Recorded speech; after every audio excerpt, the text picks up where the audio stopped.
আব্দুল্লাহ দিনদার হলেও বেশ বদমেজাজি ছেলে। অল্পতেই সে সবাইকে গালি দেয়, তাই কেউই তাকে তেমন একটা পছন্দ করে না। ইয়া নবী সালাম আলাইকা, ইয়া হাবিব সালাম আলাইকা, ইয়া রাসূল সালাম আলাইকা, সালাওয়াতুল্লাহ আলাইকা। হায় আল্লাহ, এই ছাগলটা আবার কোথা থেকে এলো? একটু শান্তিতে গজল গাইতেও দেবে না। এই হুশ হুশ, এটা কোন জানোয়ারের ছাগল কে জানে? কোন বেয়াদব যে নিজের গোয়ালের ছাগল এভাবে ছেড়ে রেখেছে। দাঁড়া, এক্ষুনি এই ছাগলটাকে নিয়ে গিয়ে বেঁধে রাখবো।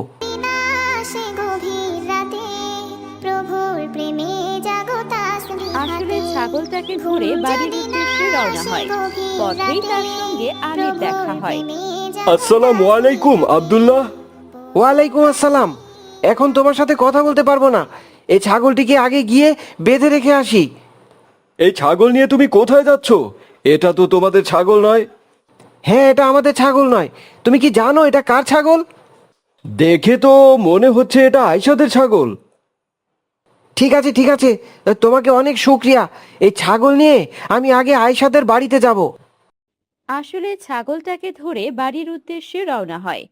আব্দুল্লাহ ছাগল নিয়ে সোজা আয়েশাদের বাড়িতে চলে আসে এবং সেখানে এসে গালমন্দ শুরু করে দেয়। আসসালামু আলাইকুম আব্দুল্লাহ, কি হয়েছে? ওয়ালাইকুম আসসালাম। কি হয়েছে দেখছিস না? তোদের ছাগল কেন আমাদের ক্ষেত খাবে? তোদের কি বাপে সম্পত্তি পেয়েছিস? তুমি এভাবে কেন কথা বলছো আব্দুল্লাহ? কিভাবে কথা বলতে হয় সেটা কি তোর কাছ থেকে শিখতে হবে? ছাগলটা না হয় ক্ষেত খেয়েছে, তাই বলে তুমি আমার সাথে এভাবে কথা বলবে? আমি কিন্তু মাকে বলে দেব। ডাক তোর মাকে, ডাক তোর বাবাকে, আমার কিচ্ছু যায় আসে না। তোর মাও যেমন, তুইও তেমন। ছি আব্দুল্লাহ, কারো মা বাবাকে নিয়ে এমন কথা বলা উচিত নয়। তুমি কি জানো না, কারো মা বাবাকে গালি দিলে সেই গালি নিজের মা বাবাকেই গায়ে লাগে? শোন, আমাকে এত জ্ঞান দিস না। তোর জ্ঞান শোনার জন্য আমি এখানে আসিনি। তোদের ছাগল আমি নিয়ে যাচ্ছি। তোর মা বাবা এলে ক্ষতিপূরণ দিয়ে তারপর ছাগল নিয়ে যেতে বলবি। আয়েশাকে আব্দুল্লাহ বাজেভাবে গালমন্দ করে ছাগল নিয়ে আব্দুল্লাহ বাড়িতে চলে যায়।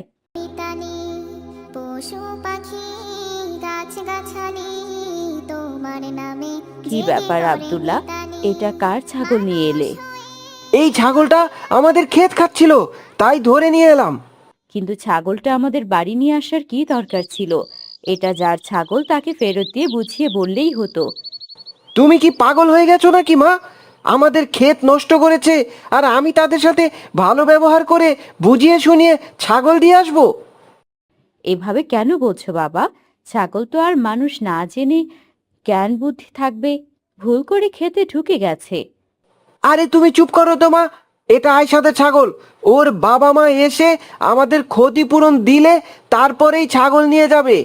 কিন্তু বাবা, তোমাকে চুপ করতে বলেছি না? যাও, এখনই ছাগলটা বেঁধে আসো। আর এই ছাগলটাকে একটা খাবারও দেবে না বলছি। আমি ঘরে যাচ্ছি। আব্দুল্লাহ তার মায়ের সঙ্গে খারাপ ব্যবহার করে ঘরে চলে যায়। কিছুক্ষণ পর আব্দুল্লাহদের বাড়িতে তার মামা আসেন। আব্দুল্লাহ কোথায়? ভাগ্নে, ও ভাগ্নে। আরে ভাই তুই, আয় আয় ভেতরে আয়। আসসালামু আলাইকুম মামা। ওয়ালাইকুম আসসালাম। কি রে ভাগ্নে, তোর কি মন খারাপ নাকি? না মামা, তেমন কিছু না। তোর ভাগ্নে কার না কার একটা ছাগল ধরে এনেছে আর সবার সঙ্গে খারাপ ব্যবহার করে বেড়াচ্ছে। বল তো দেখি, একে নিয়ে কি করি? খারাপ ব্যবহার করব না তো কি? অবশ্যই খারাপ ব্যবহার করব। এসব কি বলছিস ভাগ্নে? খারাপ ব্যবহার করা কি ভালো নাকি? যে আমাদের ক্ষতি করবে তার সাথে আমরা কেন ভালো ব্যবহার করব?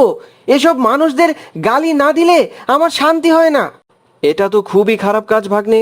এমনটা করা তোমার একদম উচিত নয়। কেন উচিত নয়? কেন?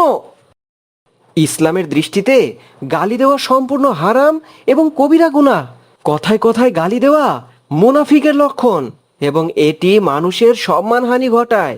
রাসূলুল্লাহ সাল্লাল্লাহু আলাইহি ওয়াসাল্লাম বলেছেন, মুসলমানকে গালি দেওয়া ফাসেকি, মানে পাপাচার।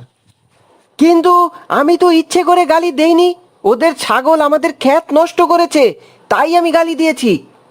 তুমি তো আরো বড় খারাপ কাজ করে ফেলেছো ভাগ্নে। এটা আবার কিভাবে খারাপ কাজ হলো? ওদের ছাগল তো আমাদের ক্ষেত নষ্ট করেছে, এতে তো আমাদেরই ক্ষতি হয়েছে।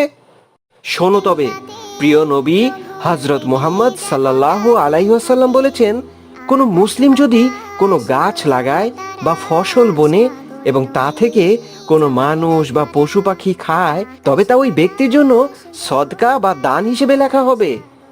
তার মানে আয়েশাদের ছাগল আমাদের ক্ষেত খাওয়াতে আমরা কি সৎকার সব পেয়েছি? হ্যাঁ, অবশ্যই পেয়েছো।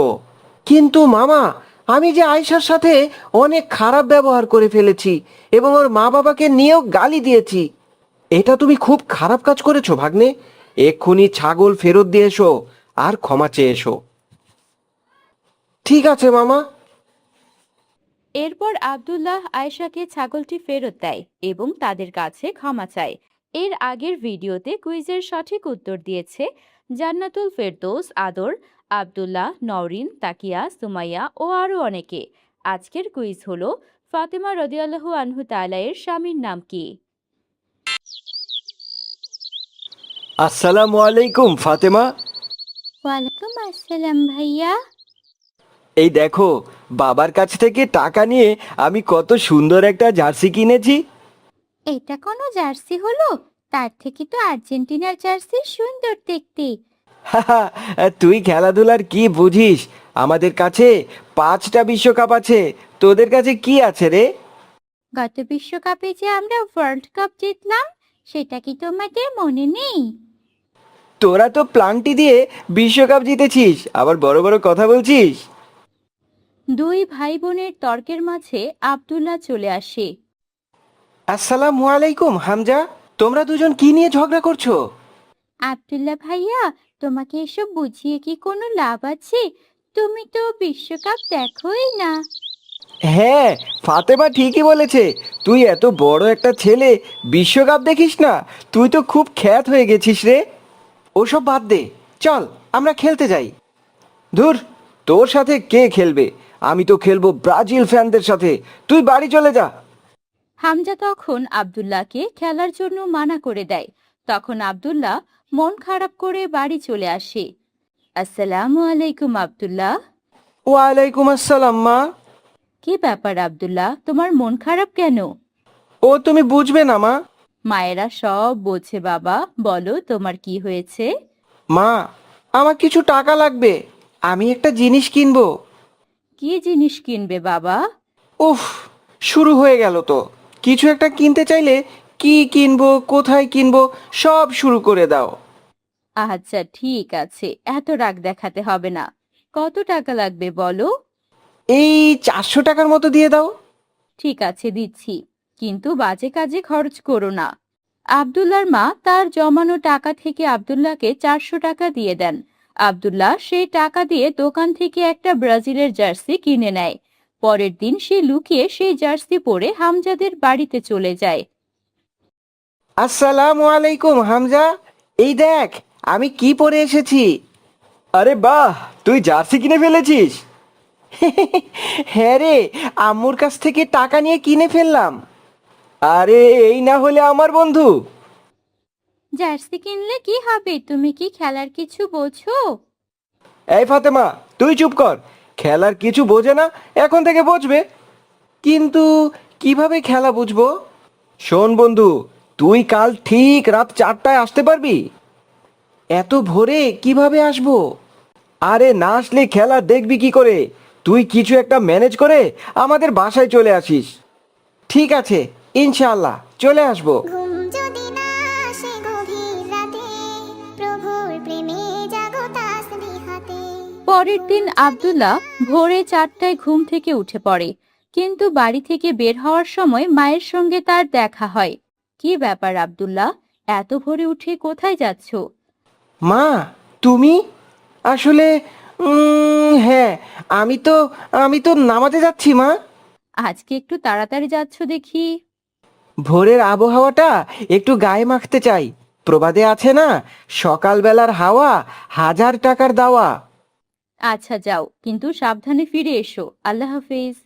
আল্লাহ হাফেজ মা। ওর প্রেমে জাগো তাসবিহাতে, পশু পাখি গাছ গাছালি তোমার নামে জেগে করে মিতালি। পশু পাখি মায়ের কাছে মিথ্যা বলে আব্দুল্লাহ হামজার বাড়িতে চলে আসে। হামজারও ততক্ষণে ঘুম থেকে উঠে পড়েছে। ভাইয়া দেখো, আব্দুল্লাহ ভাইয়া চলে এসেছে। এই তো ঠিক সময় চলে এসেছিস। কিছুক্ষণ মজা মাস্তি করব, খাওয়া দাওয়া করব, তারপর একসাথে বসে খেলা দেখব। ঠিক আছে দোস্ত। এই দেখ, এখানে কত খাবার, কোকা কোলা, চিপস, আরো কত কি। চল ফাতেমা, সবগুলো রেডি কর। তোরা রেডি কর, আমি লুকিয়ে জার্সি নিয়ে এসেছি, এটা এখন পরে নেই। আব্দুল্লাহ এদিকে তার বন্ধুদের সাথে খেলা দেখায় ব্যস্ত। অন্যদিকে আব্দুল্লাহর বাবা মসজিদ থেকে নামাজ পড়ে এসে দেখেন আব্দুল্লাহ বাসায় নেই। আচ্ছা, আব্দুল্লাহকে দেখতাছি না, ও কি আজকে নামাজে যায়নি? ও তো আজকে খুব সকাল সকাল নামাজের জন্য বেরিয়ে গেছে। কি বলছো? আমি তো ওকে মসজিদেই দেখলাম না। সে কি, ও তো আমাকে বলে গেল যে মসজিদে যাচ্ছে, আর তুমি বলছো মসজিদে ছিল না? ও তো বাসায়ও আসেনি। কোনো বিপদ আপদ হয়ে গেল না তো? ও আবার অন্য কোথাও চলে যায়নি তো? ইন্না লিল্লাহ। তুমি একটা কাজ করো, ওর বন্ধু হামজার বাড়িতে গিয়ে দেখো তো একবার ওখানে আছে কিনা। ঠিক আছে ঠিক আছে, আমি যাচ্ছি। আব্দুল্লাহর বাবা দেরি না করে হামজার বাড়িতে চলে আসেন। মানুষ হয়ে তোমরা কেন, মানুষ হয়ে তোমরা আব্দুল্লাহ, তুমি এখানে কি করছো? বাবা, তুমি তুমি এখানে কিভাবে? সেসব পরে হবে, আগে বলো তুমি এখানে কি করছো, আর এটা কি রকমের পোশাক পরেছো তুমি? আঙ্কেল, এটা তো জার্সি, ব্রাজিল টিমের জার্সি। এই জার্সি তোমরা কেন পরেছো? কারণ আমরা এই দলগুলোকে সাপোর্ট করি, তাই এই দলের জার্সি পরেছি। তোমরা ওদের সমর্থন করো? তোমরা কি জানো না এগুলো করা আল্লাহ পাক পছন্দ করেন না? আল্লাহ কেন পছন্দ করবেন না বাবা? আমরা তো কোনো খারাপ কাজ করছি না। তোমরা যাদের সমর্থন করছো তারা প্রত্যেকেই কাফির। তুমি মুসলিম হয়ে কাফিরদের সমর্থন করছো, সেই কাফিরদের যারা ফিলিস্তিনের উপর বর্বর অত্যাচার করে, যারা ইসরায়েলকে সমর্থন করে। কিন্তু আমরা তো ইসরায়েলকে সমর্থন করি না, আমরা তো ফিলিস্তিনিদের ভালোবাসি। ভালোবাসা? এই যে তোমাদের সামনে কোকা কোলা আর এত সব খাবার আছে, এগুলো তো ইসরায়েলি পণ্য। কিন্তু বাবা, মেসি, নেইমার আর অন্যান্য প্লেয়ারদের সমর্থন করলে কি হবে? আমরা তো ওদের ভালোবাসি। নবীজি সাল্লাল্লাহু আলাইহি ওয়াসাল্লাম বলেছেন, কিয়ামতের দিন তোমরা তাদের সাথেই থাকবে যাদেরকে তোমরা ভালোবাসো। তোমরা কি চাইবে এই কাফেরদের সঙ্গে থাকতে? না বাবা, কোনো মতে আমি এদের সাথে থাকতে চাইবো না, আমি তো জান্নাতে যেতে চাই। তাহলে তোমরা কেন কাফেরদের সমর্থন করছো আর ওদের অনুকরণ করে কেন এই পোশাকগুলো পরেছো? আসলে আঙ্কেল, আমরা তো এগুলো জানতাম না, আপনি আমাদের জানিয়ে দিলেন। এরপর থেকে কখনো আর ভুল হবে না, ইনশাআল্লাহ। হ্যাঁ বাবা, আমি আমার ভুল বুঝতে পেরেছি। ইনশাআল্লাহ আমরা এই ভুলগুলো আর কখনো করব না। আল্লাহ পাক আমাদের সবাইকে বোঝার তৌফিক দান করুন। আমিন ইয়া রাব্বুল আলামিন।